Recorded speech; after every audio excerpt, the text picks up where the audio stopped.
Hi, I'm Mark Graham. Today I'm going to teach you how to swap out the blower on your Silverbac. Alright guys, so to get to the back side of the control board, we're going to need a couple things. We're going to need a Phillips screwdriver, a pair of side cutters, and a small straight screwdriver.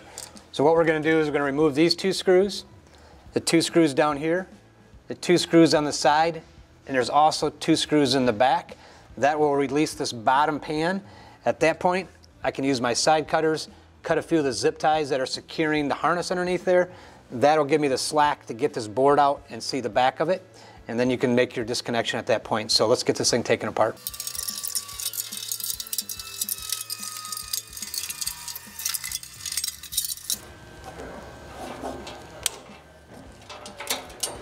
Alright guys, so we got the wire ties cut by removing the lower panel, got the screws out of the control board, so now we can simply pull the board out and start unplugging things. So as we pull the wires out here, we can see this is a split style RTD, so I can simply unplug the RTD and then start unplugging the components.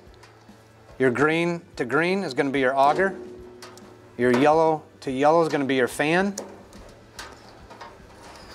your purple to the two white ones, this is your igniter, so the purple goes to the two white.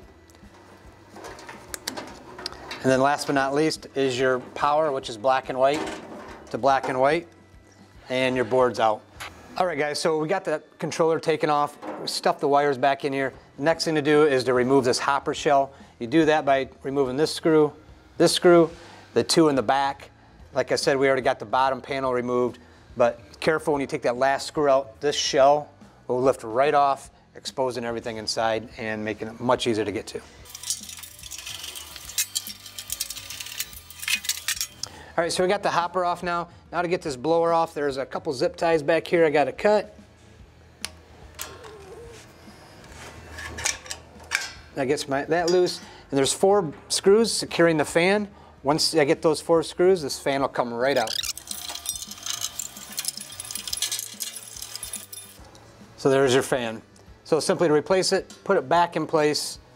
This section, the little coil here, is going to face towards me here when it goes back in.